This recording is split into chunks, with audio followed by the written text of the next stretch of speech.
Welcome for today's class of class 10th Konkani model paper solution of the model paper continuation. सकैल दिल्या उतारो पाठाचेर आधारित आसा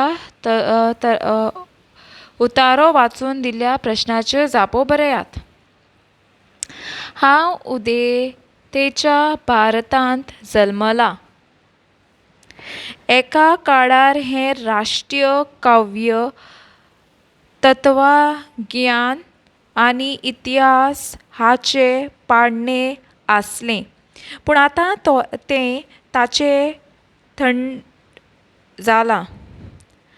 जाणी महाभारत रचला आनी बुध दिवडा खेळ घडयाला ताच्या वशाचो हांव.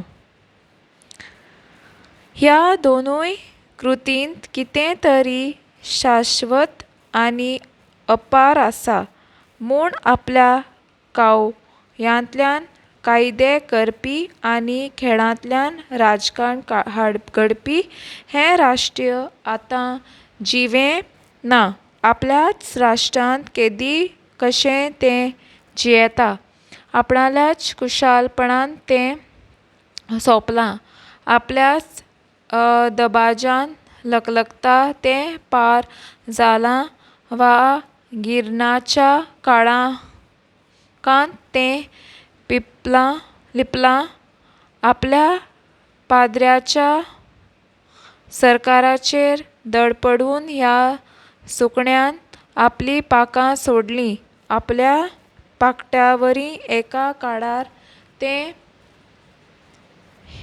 हिमालयाचे तेंगशेर चडलें. आपलें नांव केलें स्वतंत्र्या खातीर आनी पडून गेल्ल्या उजवाडा खातीर.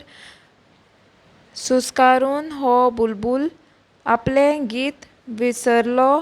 एका काळार ह्या गिताचो आवाज आकारांत गाजतालें. भारताक स्वतंत्राय आनी उजवाड हांव मागतां. So the first question over here is बरोवपी भारता खातीर कितें मागता. Question number 21 is right here. भारताक स्वतंत्राय आनी उजवाड बरोवपी मागता. बरोवपी भारतान स्वतंत्र आनी उजवाड मागता. नेक्स्ट क्वेश्चन इज हो उतारो जे पाठांतल्यान घेतला ते पाठाच्या बरोवप्याचें नांव बरयात. फेलिस्यू कार्दोज. Question number 23. एका काळार राष्ट्रीय कित्याक पाडणे आशिल्लें. Here it is. Here is the answer. Okay. एका काळार हें राष्ट्रीय काव्य तत्वज्ञान आनी इतिहासीक हाचें पाडणें आसलें. Okay, you can take down the solution for 23. Next is हो उतारो खंयच्या पाठांतल्यान घेतला.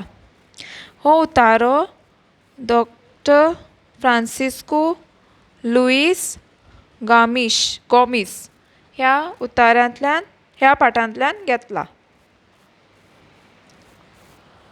So I hope you'll have understood this, and this I have already solved, okay, and kept. You can just go to that playlist and check, okay. Then again and again I don't have to, so you can check this out, okay. So thanks for watching. Don't forget to like, subscribe my channel and share with your friends. Press bell icon for more updates. If any doubts, queries, comment below. So I have already solved this 25 to 29, and here the previous ones also I have solved, okay. Only this 61 तुमच्या शाळेच्या वर्गांचे दिसाची आपोवणी तयार करात. Either you can do 61 this one or this one, but I think I have done this one. I have already done this one, okay. And then for this one you all have to do the letter writing, this or this, right, or is there, see. So I can do the letter writing only format part I have already given you all in the previous one. You all can just see the playlist. You all can see the separate videos on I have given you all the letter writing. हांवें already letter writing Delhi आसल्या.